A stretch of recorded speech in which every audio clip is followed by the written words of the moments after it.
What's up, everybody? I'm Alex. This is my... Eli. Yes, he can speak for himself. Thanks. Finally. Welcome to a special edition of Premium Blend Radio. We have our special guest tonight.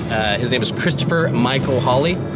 He's an LA actor, and he's actually a local actor up in Sac. Tell everyone where we're headed. I don't know where we're headed. Oh. You just grabbed me and threw me in the car. We're headed to Roseville. Yeah. Roseville. Yep. Johnny Garlic's in Yep. Roseville, where we're shooting the first live episode that Alex has been promising. I didn't say anything. I promised nothing. Part of Premium Blend Radio, every week we do the Beer of the Week. Eli's not a big drinker, and we all know that. On the show, we talk about it constantly. Right. So I'm going to get this on camera. He's going to drink and enjoy tonight's Beer of the Week. And tonight's Beer of the Week is Snake Bite. There's two different versions of a Snake Bite. We're actually doing the beer Snake Bite. Two elements to the Snake Bite is having two different flavors of beer. We have a malt, and then we also have a cider beer. I actually prefer the pear, but because Eli was in charge of getting it, he ended up getting something I didn't want, which was hard apple cider. Remember when we were on FaceTime and I said, which one do you want? And I went like this. You're like, that one. Now, the trick to this to make it happen is you want to split it. You're not mixing it, not giving too much head. Eli would know a lot about that. So it's a layered beer. Basically, you want to go to about halfway. That's about the color of my urine right now. This is the tricky part. You gotta get a bar spoon. This is a cereal spoon I used this morning, but this will work just fine. So we're gonna put it here. We are driving in a limo. I can't even talk into this. So you just spilled on me. as you see, it's kind of keeping its separation.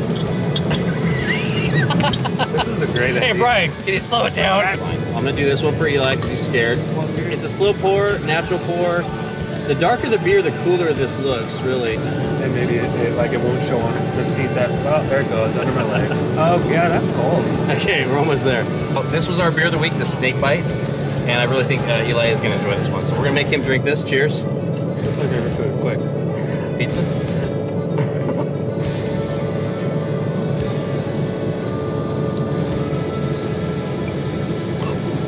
You're joking. That was a simple segment, right? Not too bad? No. All right. Awesome.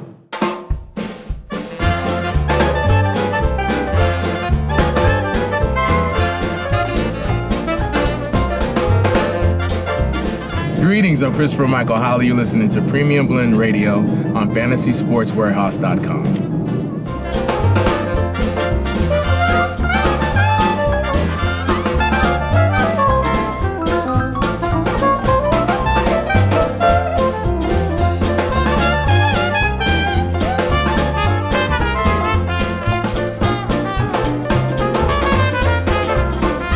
So we're now here. We got out of the limo with our very special guest tonight, Christopher Michael Holley, who just enjoyed dinner tonight.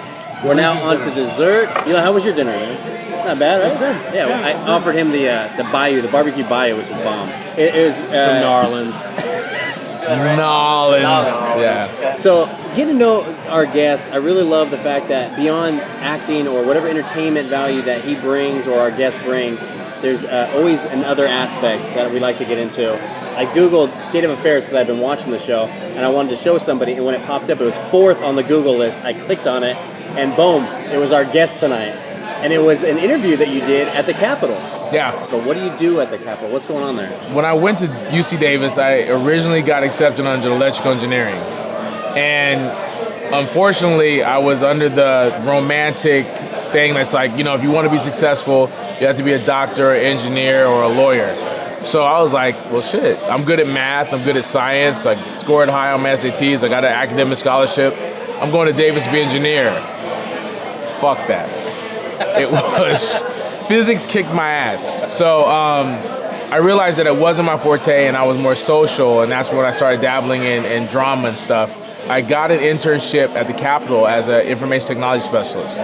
So I took enough classes, in calculus classes, physics classes, computer tech classes, where I had enough to start this job, and it went from a student internship and it evolved into a real job once I had graduated, to where I was an information technology specialist for the California legislature. So there's a small team of us of about 8 people. I'm a lead for the assembly chambers, and for the legislative process, there's about 64 applications that support that process, like how a bill becomes a law. That's a lot of people. So, yeah. What's really cool about it is that you're combining politics with technology. And so, and every year it evolves. As fast as technology is moving, we have to try to keep up with it. So part of my job is dealing with the customer base. It's like, hey, can I use my iPad here on the chamber and then be able to create a secure environment to where you don't have hackers? Because there's a lot of stuff going on the chamber floors that's not privy to the public. Right, sure. So like, as far as me and my team, we're on the floor. We have to remain neutral. So we hear a lot, but you can't really talk about it. And even though there has been some issues that's happened at the Capitol because certain microphones were left on or somebody hacked into certain things and got information, it's hard. And so you're constantly trying to stay on the cutting edge of technology to protect and preserve what the legislative process is at the state of California. Wow, okay, so that's so crazy because this new show, State of Affairs, that you're a part of, this almost is a foreshadowing of what you kind of do and how you portray Earl Givens, right? Yeah, yes. Well, I mean, I had to read our CIA liaison, Rodney Farron, and one of our executive producers and creators of the show, Joe Carnahan. They gave me we got to meet Joe, by the way. Hilarious, freaking hilarious guy. I had to read a lot of CIA books, but as far as the technology aspect, I knew I had a background in that. But as far as how technology and the CIA work, is different because you're dealing with big brother shit. You know, so you're dealing with satellites where I'm like software, specific applications for the legislative process. But the senior ops officer, which my character Earl Givens plays, it's like he's the eyes and ears. Like he is big brother. That ops center, like we're tapped into everything. We know what's going on in Afghanistan. We know what's going on in England. We know what's going on in Yemen and on the home front. So researching for that and reading how this clandestine agency works, it was interesting, but was even more intriguing after talking to the creators when you actually got to sit down and listen to what they had to say. They wanted to tell a story that the CIA isn't always the good guy. They didn't always paint a good light. Like, so it was sometimes it's like, shit was fucked up. And it was like, you know, episodes, I remember seeing phones being tapped on, people inside that they hire of their own that are kind of like, they're like their own gangsters. Just to rewind real quick, so what I gather from, again, a great show with Katherine Heigl, she plays she's a tough, strong woman in the show, but she's got her faults. She's got the reason her husband, her fiance dies on some kind of convoy mission. Yeah. The president's visiting Kabul and basically hijacked. And you don't know at the time what's going on, but you're learning that her fiance is killed. And you're dealing with a mother that's lost her child, but this mother happens to be the president of the United States. So you have this woman that is an ex-military soldier from Stockton, California. I don't know if people picked that up in the pilot. Actually, no, I didn't get that. Constance was from Stockton, and that was a great town. Yeah, that's right there. You didn't have to say military. You can say I'm from Stockton. Well, she was just in the hood of Stockton like that. My family, we vacation there every year. I love her, by the way. She's Joe, that's kind of how Joe was giving kind of tribute to Northern California. But she was from Stockton, California. She's ex-military. And you're dealing with the conflict of a woman is like, you know what? Somebody killed my son. Right. And if you had the power of the presidency behind you, and you could go find these motherfuckers, right? What would you do? Exactly. No, that's where when they're walking in the cemetery, she's like, yo, what are you gonna do? Right. And she was like, I'm gonna find every one of them and kill them. I love the fact that in this show, shows like this, because the storylines. First of all, just having the CIA, there's so many stories that can just continue episodes, and then you have the personal side of it, which is really cool. And they do a good job of kind of going back and forth from her personal life, and then her relationship with the president, and then just inside the CIA inside these walls. It's no, but that's the thing about the agency. It's like I thought it was very just brilliant on how they wanted to give you a real picture of the CIA. Like it's always about the greater good, and sometimes the greater good has to sacrifice sometimes the little guy or the middleman, and you're dealing with assets where it's like, okay, what is the end game outcome And sometimes those are hard decisions. Like, I remember episode 2 was probably one of my favorite episodes, where they have an asset that's in the Russian Navy, Right. and they give this impression that, you know, you're doing something for the President of the United States, you're doing something for our country, Right. you're doing something noble. And he's like, I want you to tell my daughter all these things. Like, I won't be able to see you get married. I won't be able to see my grandchildren. But I'm doing this, and I know in my native country, in Russia, I will be called a traitor. And I know you will be going through so many things, but understand that I am doing this for the betterment of man, because I agreed with this government versus our own government. Right. And she's got this recording. And knowing, because like the things that got edited out, is like, I'm the senior officer. I'm like, you can't take that out of this room. And she's like, I got it. And even though she takes it out of the Op Center of Langley, once she gets right in front, you see this daughter with her boyfriend in front of her dorm at NYU, and she's like, she deletes it. And then she's sitting with the Sheila Van character, Maureen, and she's just like, yo, he died a hero. She's like, no, he didn't. No one will know. He'll be a traitor. He sacrificed himself. That guy he played a great part too, man. Oh, he was phenomenal. He had us teared up on set. And oh man, seriously, like he brought the pain when it's a performance. And when you see that when you look at it just in itself alone, you're like, wow, I wonder how many decisions that they have to make that we never really know. But then you have this press story from the presidency or from the FBI, and you have no idea what the behind the scenes or inner workings to get to that end game result, and who was sacrificed and who will never know who they are, that did things for the greater good for the United States of America. And that's what really pulled me into this show, where it's like, damn, these guys are really trying to paint a picture of the CIA that's not necessarily a great picture, but it's a realistic picture of what they have to do on a day-to-day basis, where you kind of appreciate people who do those types of things. What's some of the differences between, you know, Northern California, Southern California acting, the whole game, and I guess what are some of the things you like about it, and maybe don't like about it? I don't know. You know, or maybe what advice would you give to someone maybe up here, because down there you've got everybody wants to do it down there, and everybody is doing it down there.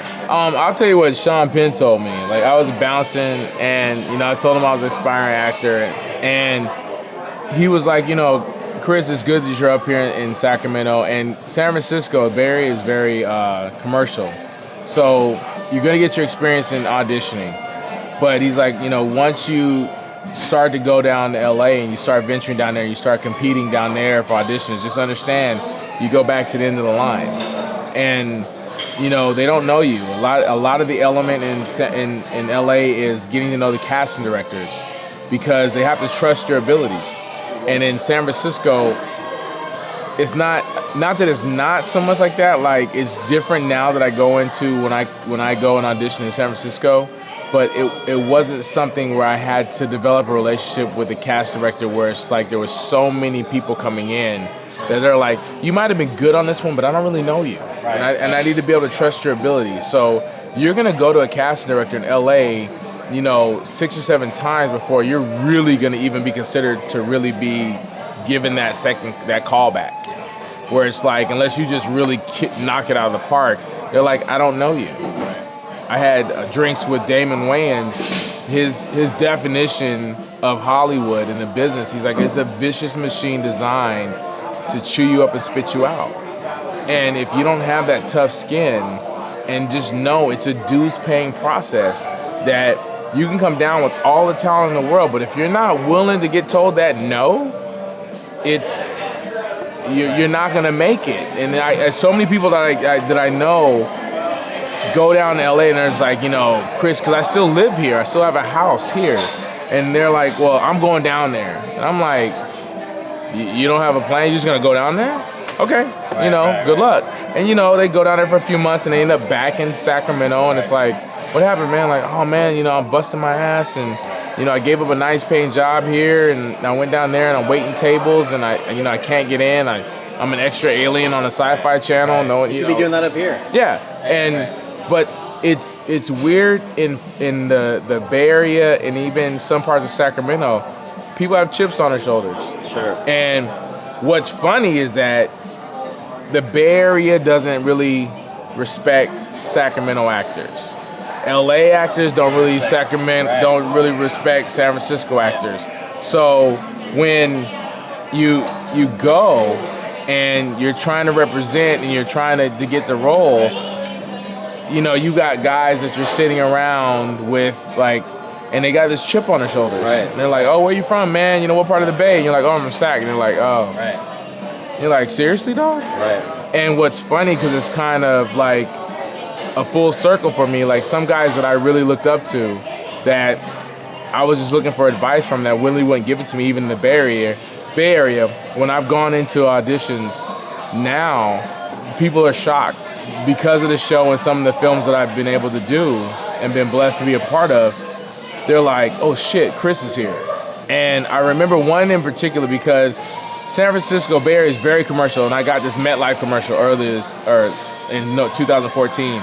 And I remember there's this one actor that, you know, he was always the guy that got that principal role in a commercial. He took it as an extra.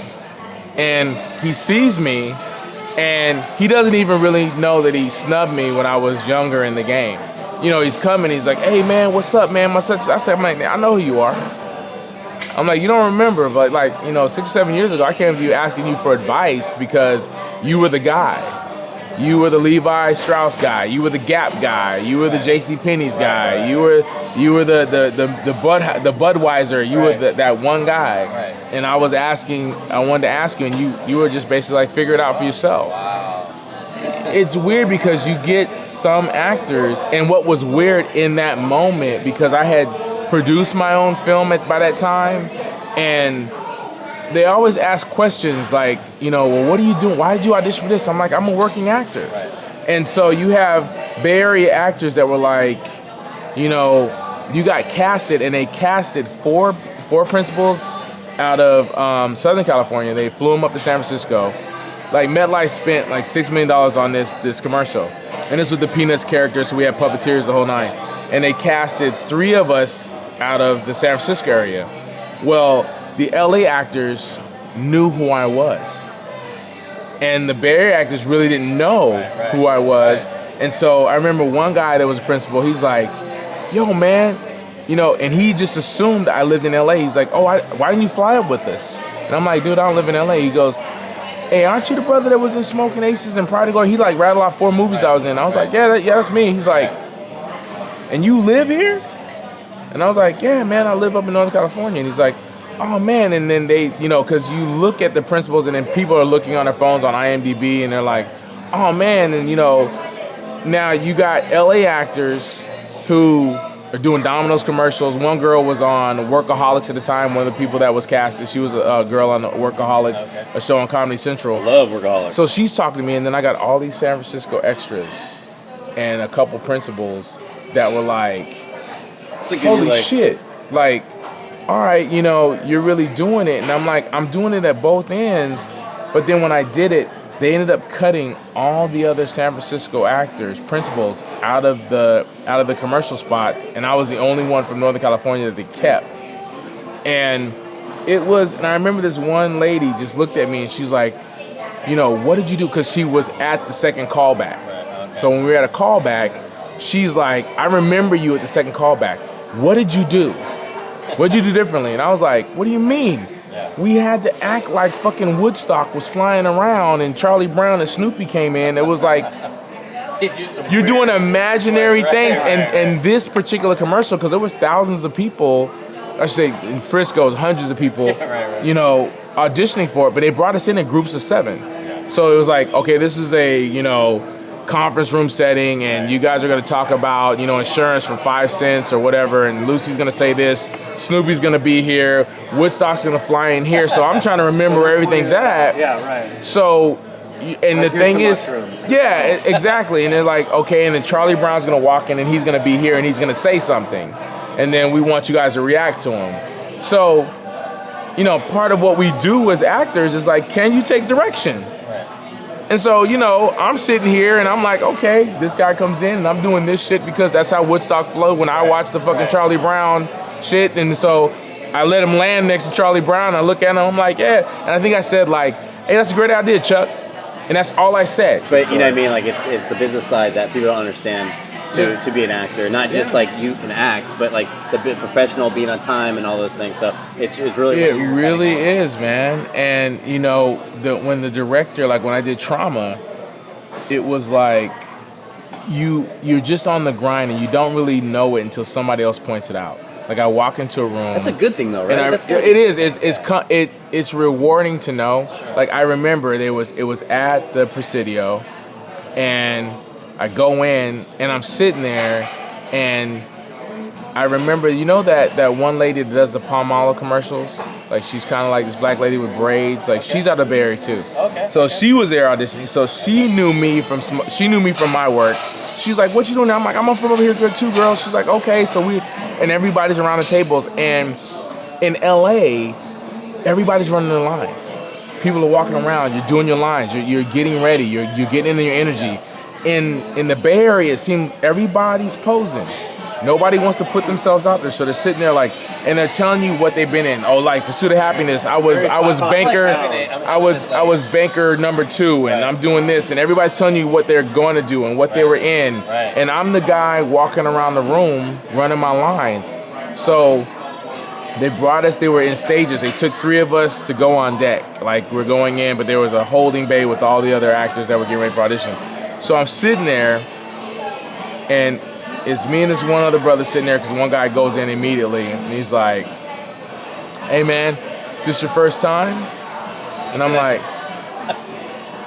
"First time for Trauma?" Givens, bitch. Well, no, this is before. I'm like, I know. so it's like, for Trauma? I'm like, well, yeah, this is my first audition. He's like, "Oh man, you know, this is like my 6th time. Like, you know, I was officer number 2 in this, and I was a police officer, you know, in this." And I'm like, "Okay, cool." And he's like, "So, you know, you nervous, man? Just take it easy and this and the other." And I'm looking at him, and I'm like, "No, I think I got it." And I'm running my lines and he's interrupting me, like, which is a faux pas. I'm like, Right. You see me so I at say work. something to him. I'm like, "Dude, I'm rehearsing. I'm staying in character. I'm doing my thing." And he's like, "Yo, you got a resume, man? Let me see your shot and resume." So he turns it over, and I got Smoking Aces, Pride and Glory, you know, 21 with Kevin Spacey, and I got all these things on there. He's like, he looks at me, and he's like, "Man, where you from?" And I'm like, "I'm from Sacramento." And he's like, he's sitting there, and he's supposed to go next. The cast director opens the door, and he's like, "Chris, the director wants to talk to you. He doesn't believe you're really up here. Can you come in?" You don't mind if Chris goes ahead of you. So the guy's looking at me, and I was like, "Man, brother, if you want to go, you can go." It's over now. So he's just like, no, by all means, go. So I go in there, and the director's sitting there, he's like, "Chris, you're really," he goes, "Get the fuck out of here, you really up here?" And I was like, "Yeah." I was like, "I'm not even in San Francisco, I'm in Sacramento." He's like, "When I saw your name, I was like, there's no way this guy's like up here." So I read for the part, I get the part, I come out, and it's like real quick. You know, I was like, he's like, "Dude, you nailed it. You know, we'll be in contact. You know, done." And I've been told that before, and not. We don't need him. No, and the guy, and I'm competing against this guy. That's your first job. Get them out of here. And so he's sitting there, and he's just like, "Hey, you know, man, we should exchange numbers." And I was like, "Nah, we good, dog." I was like, "But you got it." And he's like, "You know, I've been doing this for 9 years, and this whole 9." And I'm like, I look at him, I say, "Hey, man, break a leg," you know, because you don't take anything personal. It's like it's the you know, he could have went in there and crushed it, and they could have changed their mind and be like, "Oh, we thought Chris was for it," and it doesn't happen. Right. I've been told like, "Hey, we're gonna call you. Right. You were fantastic," and never get a call. Right, absolutely. So I don't take anything as Bible. So I'm like, "Hey, you know what?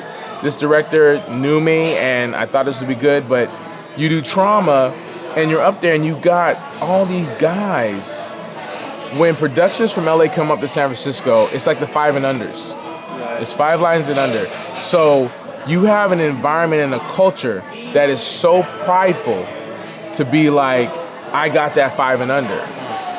Where, you know, I'm going down there, or I'm being up here, I'm like, I want a principal role. Like, that's cool if that's all they got, but how do I circumvent, like, before it gets to Frisco, I gotta call my agent in LA, like, "Yo, I know they're going to be filming in Frisco, but if I can land one of these principal roles down here, I'll fly down. I'll fly down and audition, and then whenever you guys get up there, then it's cool. So on some of those roles, there's an air about San Francisco that I wish they would learn to be a little bit more humble. So yeah, I was gonna say, because you're describing the story where you got a guy auditioning for the same role. Yeah. If you didn't have the experience in LA before that, let's say you're brand new to the whole game, and this is your first, it's my first audition ever. I have no resume. If you're that guy, he's all of a sudden leading you down a path that you shouldn't be going down. Oh yeah. And you have no idea. But because you know, and he really is the one who doesn't know, the guy who knows it all actually has no idea, because, San Francisco, I mean, I love the city, but San Francisco is a small little world, and you get into this mentality that, hey, I'm very good in this city, but you want to move to LA, well, you might be the best in this city, but you're at the bottom here. Yeah. Because LA is the place where everybody, the prettiest people in the world come, and the most talented, and name any from music to acting, the best of the best are there. So you might be the best of this little city over here because all your friends told you, you think of the Midwest girls. Oh, all your friends told you you're so pretty growing up. Say, hey, you come here and you're nothing you're special. So talented. You're the best in high school playing. You should be in Hollywood. I can see that. I'm not even in that world. The acting thing. I'm not even in it, but I can see it in the city being like that. When you go down to LA, it's a new ball game, bruh. You'll have an actor say, "You go in before me, dog." Like, go ahead. You go ahead, man. And they go in just to listen to the direction you get and hear the mistakes you make, so they don't make the same mistakes. I've never seen more stepping on toes in my life. I lived in LA for 5 years. Right. Okay. So So the thing is, and then you've got people who are part of the casting. That's like, oh, my friend works, and they're like, oh, I'm submitting, and your stuff never makes it to the pile of the decision maker. For like my first 2 years when I was down in Hollywood, like, okay, I just got to keep going. There's so many no's I got to get. I got to keep until I get that yes. I've been doing this for 17 years. I met Joe, and I was already acting. Like, I had done an independent film, and he was just like, let me see some of your work. Let me see your resume. And it's like, I was prepared. I was ready to meet somebody like Joe. But you think Joe was the first person I gave my headshot resume and reel to? I met Sean Penn. I've done E come up here, and it's like, and you get that call, oh, yeah, let me get your shit. And you never get the call. Or you go down there and you drive that fucking 6-hour drive for, a minute and 30 seconds in front of a camera, and you're like, oh, let me see if I have any of my friends at UCLA. Let me go visit some people. You drive, what are you down here? I had an audition. One? Yeah, and it was a cattle call. Now I laugh at it, but when you're hungry for it, that's where you don't look at it like that. And that's where sometimes people in this community, they want it, but they don't know what they're really asking for. When I'm like, well, are you willing? I was like, I was in the Matrix. Like, I went to San Francisco and jumped around in that fucking mud for the Zion scene when Lawrence Fishburne is like, tonight we celebrate 2 days, 14 hours for $80 a day. I'm fucking jumping in mud, and I looked hard in that fucking movie to see me. Didn't see me. There was a show on Fox I did called Faceless. I submitted, and Joe was directing, and he's like, Holley, they haven't got your information. They haven't got your resume. And I'm like, dude, I sent it down again. Holley, they don't have it. Like, we're looking for you on the roster. You're supposed to come in and audition. Where you at? And I'm like, dog, what do you want me to do? He's like, okay, send it to me directly. I'll walk it in. Yeah. And then come to find out, somebody that was in the casting office was like, they had a friend that they wanted for this particular role, and all roles that were coming for this particular character, they were taking their shit and just, sure, you keep sending it. Oh, you want this character, Officer such and such? Here you go. Right. Never, and this is something, and this is somebody at an administrative level where the person who's important or the decision maker is just assuming that they have the integrity to do their job. And that goes on more than not in Hollywood.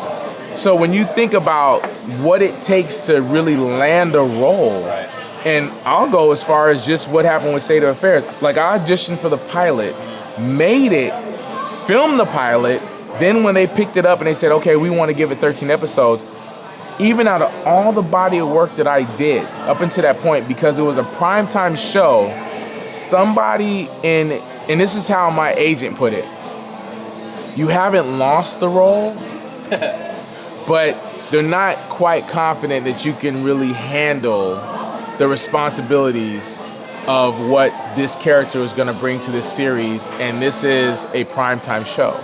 So they made me go, I had to go through the ringer two more times. Now this is after we filmed the pilot. I was casting at Earl Givens. We shot the pilot, and I'm like, okay. And so my agents, I'm like, wait, what do they want? They're like, well, they want to see you. They want to see if you can handle heavier dialogue. So I'm like, okay, well, give me your best shot. What do you want? They sent me 8 pages of dialogue. So at this point, I'm sorry to interrupt, I want to figure out the timeline. You shoot the pilot. Is it kind of like we're deciding who's staying on the show, or you had no idea at the point? Or they say, hey, we want you for 13 episodes, or is it they're looking? They look at the pilot. They like the pilot. Now they're doing what they're saying. They're saying, okay, do we like this guy as Mark? Do we like this guy as the FBI director? Because if you pay attention in the pilot, the current CIA director was somebody entirely different than Nestor Carbonell. Okay. So they kind of keep it open-ended and they can... Well, it's like, because, I can tell you stories in Hollywood where you're at a table read, and if an executive, well, you see actors that are nervous at a table read. You've been casted. You've auditioned. You're this person. Okay, we got a table read. And you got people like, oh, shit, can I deliver? And I'm like, dude, we're just reading a script. Right. Now, you don't understand. And I'm like, what are you talking about? Because I'm still I feel like I'm still young in the game. Even though I've been in it 17 years. I'm at a Hollywood level. It starts at 2004. So it's 10 years. Right.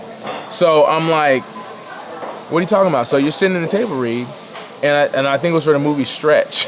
This girl, beautiful girl sitting there, and you got one of the producers sitting there, and this girl's reading the lines, and they're like, yeah, I don't like that. After she'd been cast. I don't like that. And you're like, okay, well, maybe, they'll try. We take a lunch break, we come back, she gone. But you get that. You get table reads where, you think you have it, and they're like, I don't like the way that sounds. I thought, I changed my mind. And they'll switch out. I've been on productions where they've been $3 million into it, and they scrap it. Pride and Glory, they kept on the shelf for a year. Before they released it, we shot the movie, and I'm like, yo, I'm in the movie with Ed Norton, it's gonna be cracking. Right. And you're waiting for it to release, and they're like, yeah, and it was the Golden Compass with Nicole Kidman. Yeah. Tanked. So New Line Cinema was like, we gotta accrue some more money. We ain't putting out no more movies for a while. And so I'm like, what the fuck happened? They're like, we got shelved. Old side that like you don't even think about. Yeah. I would get frustrated because everything's subjective. Right. Yeah. This person might not like you for no reason. Right. No. But this person says, "Hey, I just discovered the greatest actor alive. This is going to be the next whoever." Right. And this person, I don't like them. That's what's frustrating for me, and especially if you're in the writing side. Right. And how do I figure out what's opinion and what's fact? But that to me is the most frustrating part about that whole thing. Like your feedback, is it valid, or is it just because you personally don't like this? And that's where you have to ask the right questions. Like you have to drill it down to like, okay, are we being are you giving me your opinion? Are we being systematic on what the industry standard is? Right. And that's where you need to get to. It's like, okay, is this what you're telling me this because why? Is this a format thing? Is this a structural thing? Am I going too far into depth in this character because he's not really a part of the main character or where the plot is going? What's going on? And that's where it's that trial and error, and you get so many because we're artists and we're passionate about what we do, and you can't take some people can't take constructive criticism. And it's like they wear the chip on their shoulder and they're reluctant to make changes. Or they're reluctant, like, dude, I'm not making any money off of telling you this shit. So if you feel like I'm fucking your time off, stop fucking my time off. And so that's where I had to be a little bit more protective of people like Joe. When people are like, hey man, do you think he'd read this? I'd tell them no right off the back. I'm like, look, no. When somebody comes to you, Eli, and they're like, hey man, I'm a writer and I got this, and you look at it and you're like, this is a piece of shit. Yeah. But how do I say this in a more productive way so this person is not completely crushed? But I remember when I was that kid. And it's a part of that journey to get there. Like, Joe wants to develop directors. He's like, Chris, keep submitting me your writing. And he just rips me to shred. I'm not a writer.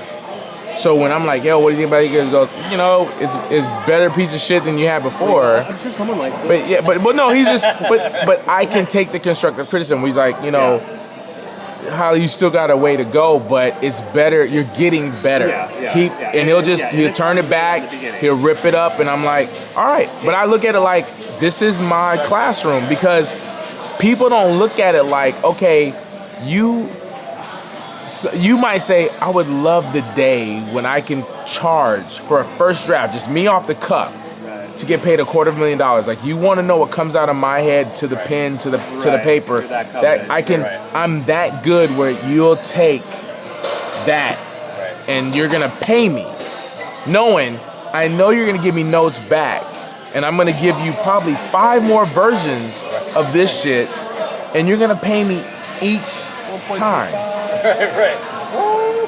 But the thing is, when you're like, okay, you wrote Smoking Aces and this garnered $150 million.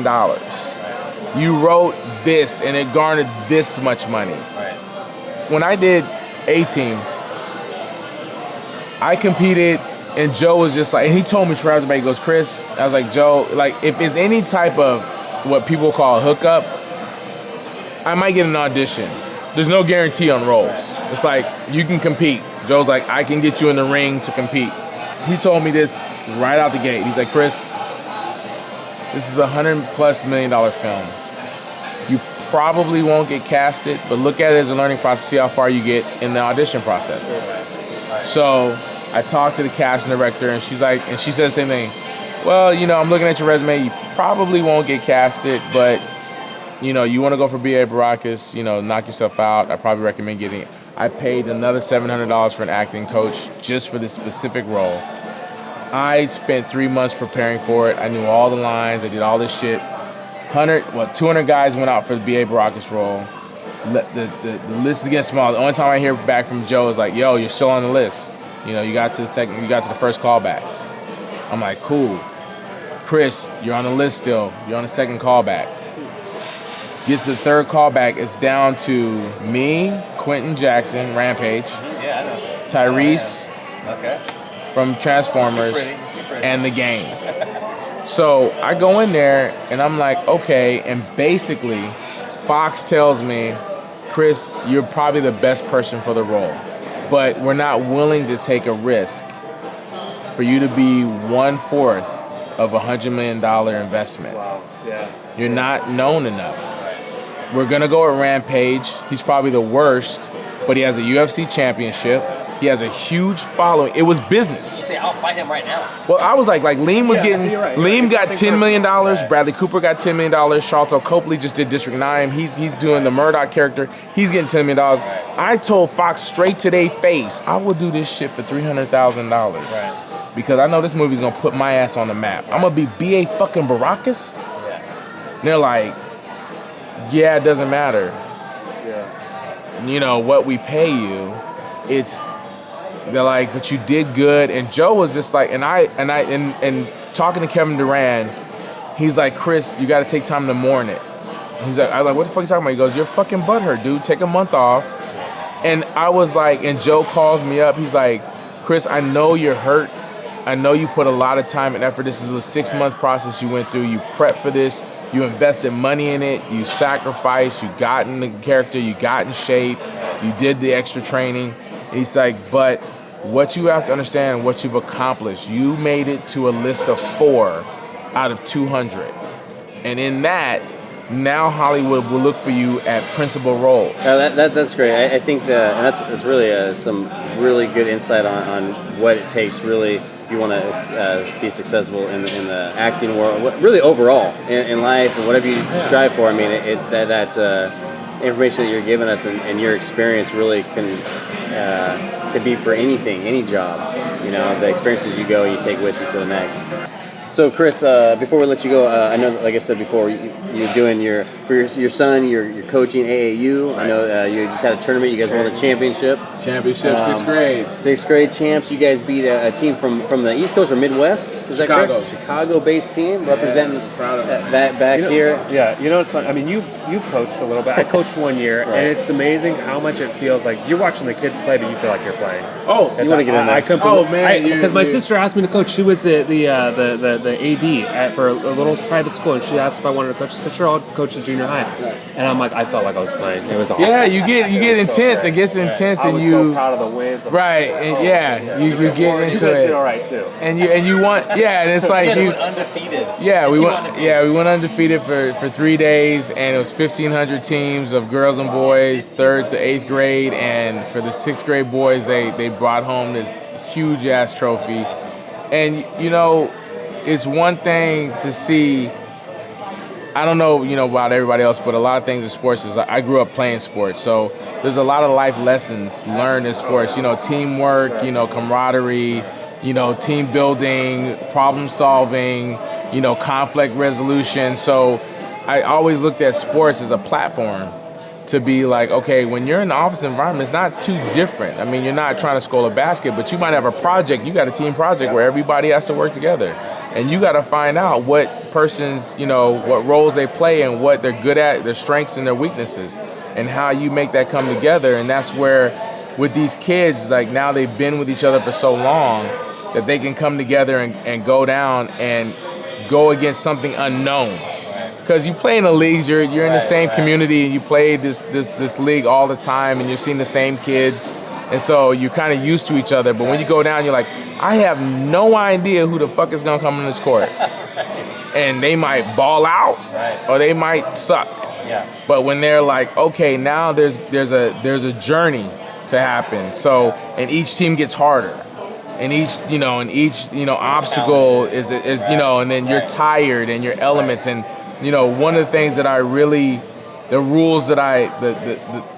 the one golden rule my father always taught me that, and that's what I, named the foundation that I have after my father, was that it's not how well you play, it's how well you play tired.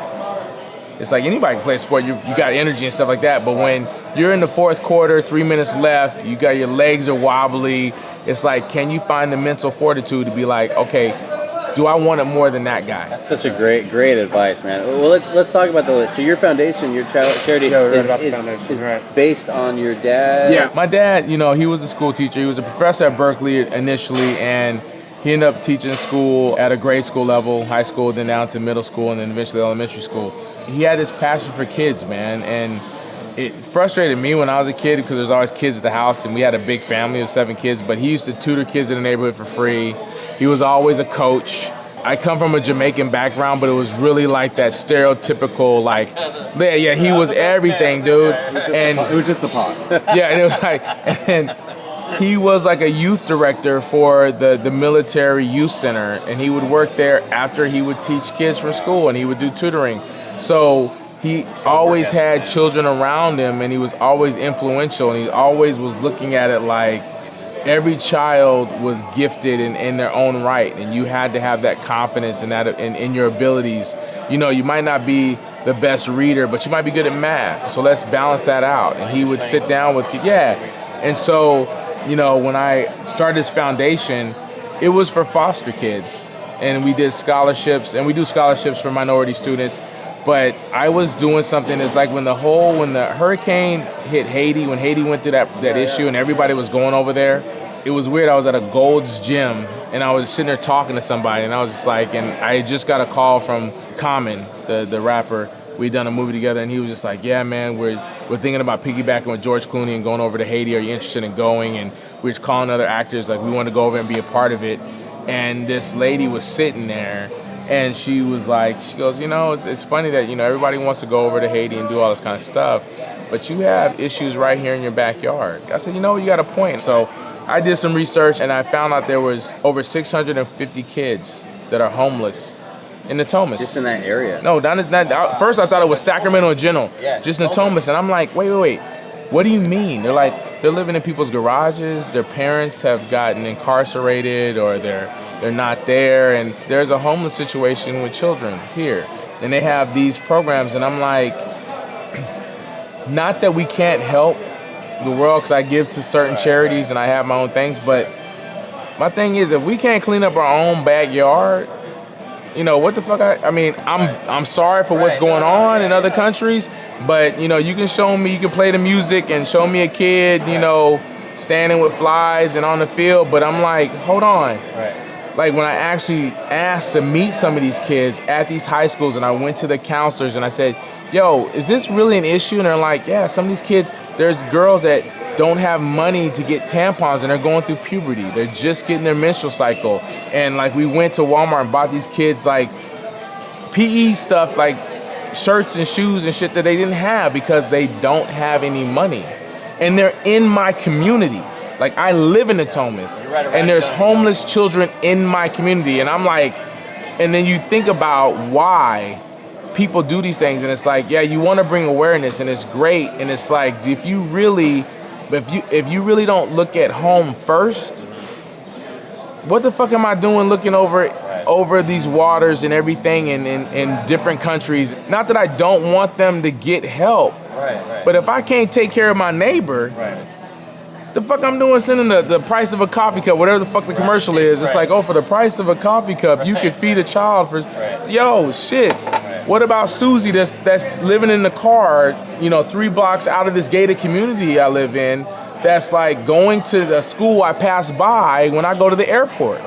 So I'm like, all right, there's an issue here. Chris, is there a way to? I mean, if you want to get involved in your own charity, the audience something more. Yeah, you can if you want to get involved with this is John T. Holley Foundation, and the address you can write to is P.O. Box 2492, Sacramento, California 95812.